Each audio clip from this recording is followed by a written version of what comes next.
Anime ini menceritakan perjuangan seorang pembunuh bayaran yang paling dicari bernama Song, mengejar cinta seorang wanita bernama Chatou. Di mana Chatou bekerja di sebuah organisasi pemburu hadiah yang tugas utamanya adalah untuk menangkap pembunuh bayaran. Dengan kata lain, Buan mencintai pemburunya.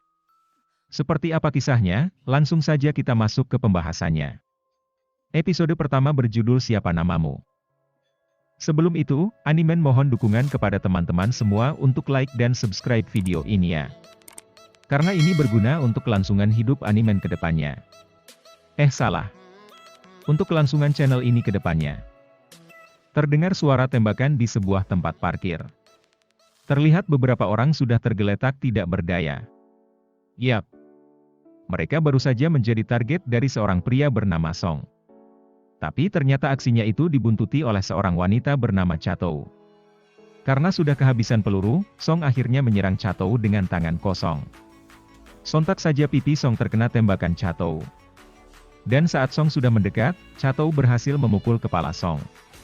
Tetapi itu masih belum cukup untuk menjatuhkannya. Ia pun akhirnya dilumpuhkan oleh Song. Aku belum pernah melihatmu. Apa kau pemburu hadiah? Aku sudah tahu pembunuh hebat di sekitar sini. Sebaiknya jangan terjun dalam pekerjaan ini. Ucap Song. Tetapi Chatou tidak berkata apa-apa. Song pun mengambil ponsel dari saku bajunya dan mengambil gambar Chatou. Lalu dia bertanya siapa namamu? Tapi lagi-lagi Chatou diam 1000 bahasa. Keesokan harinya, Chatou menerima telepon dari atasannya. Atasannya berkata jangan bertindak sendirian dan menyuruhnya untuk balik ke kantor. Tapi Chatou langsung menutup telepon dengan alasan baterainya habis. Atasannya ini bernama Euripides Rizlan. Diketahui Chatou baru bergabung dengan organisasi Rizlan. Tapi prestasinya sangat bagus. Di tengah kota, Chatou sedang berkeliling mencari targetnya. Tiba-tiba ada pesan masuk dari Song yang mengajaknya makan. Ternyata setelah kejadian malam itu, Song selalu memata-matai Chatou.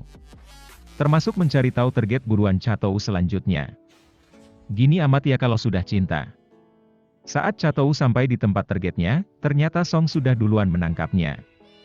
Saat Chatou hendak menuju ke tempat kliennya, Song kembali mengirimkan video yang memperlihatkan bahwa ia sudah menangkap target buruan Chatou. Setibanya di tempat kliennya, ternyata di sini Chatou diminta untuk memburu Song. Diketahui bahwa Song adalah pembunuh bayaran yang diburu oleh 20 lebih organisasi pemburu hadiah. Setelah itu Chatou dan atasannya Euripides ngopi di sebuah kafe. Tanpa diketahui oleh mereka berdua, ternyata Song sudah menunggu di sana. Setelah Euripides pergi, Song pun mendekat. Dia berkata ingin bicara dengan Chatou di tempat yang berbeda. Song mentraktir Chatou minum.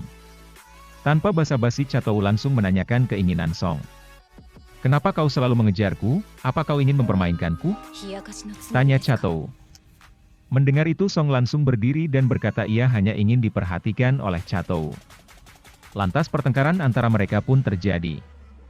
Namun sekali lagi Song berhasil menahan Chatou dan berkata aku bisa lepas kendali jika kau mendadak melakukannya.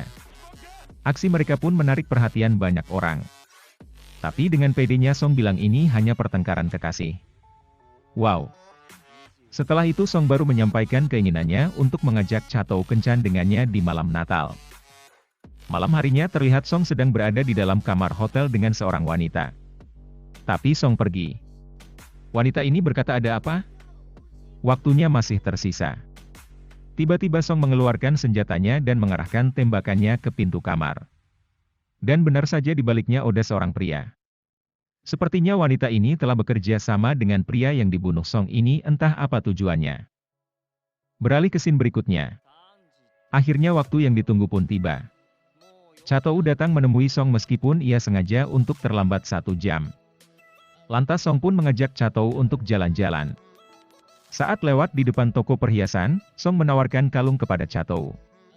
Tapi dengan wajah dingin Chatou menolaknya. Tiba-tiba Song menyingkap rambut yang menutup telinga Chatou dan terlihat bekas anting. Seketika hal itu membuat Chatou salah tingkah. Ada-ada aja tingkah Song ini. Setelah itu mereka mampir di toko kue. Song menawarkan pada Chatou apa yang disukainya. Tapi yang ada malah Chatou membuang muka. Yah rayuan kedua gagal. Mereka lanjut jalan-jalan. Chatou berkata harusnya Song menghindari keramaian. Tapi justru hal itu dimanfaatkan oleh Song untuk mengajak Chatou langsung ke hotel. Sungguh basa-basi yang salah ya Chatou. Hahaha. Kesal mendengarnya Chatou pun berkata ia ingin pulang. Song mengirimkan sesuatu kepada Chatou lewat ponsel entah apa itu. Yang jelas itu berhasil membuat Chatou berubah pikiran. Di kamar hotelnya, Song menceritakan kepada Chatou perihal target yang ia tangkap baru-baru ini. Ya seorang wanita dan pria yang ditembaknya di hotel tadi malam.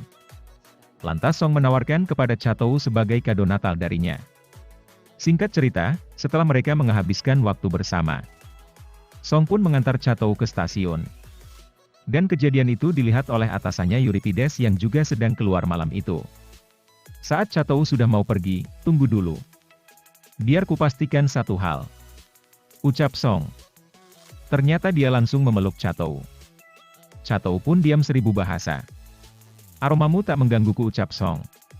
Semua orang beraroma busuk bagiku. Entah kenapa hanya aromamu yang tidak masalah. Chatou pun menjawabnya dengan pergi meninggalkannya.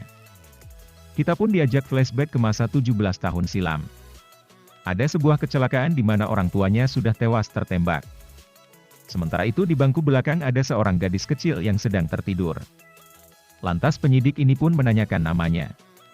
Dan jawabannya seperti yang sudah kita ketahui semua. Episode 1 pun berakhir dengan plot yang digantung menunggu jawaban gadis kecil ini. Terima kasih buat kalian yang sudah nonton. Sampai ketemu lagi di video animen berikutnya. Makan permen di kota Banjar. Cakap. Makannya sambil pakai sepatu. Ini animen baru belajar. Mohon bimbingan dan doa restu. Ahai.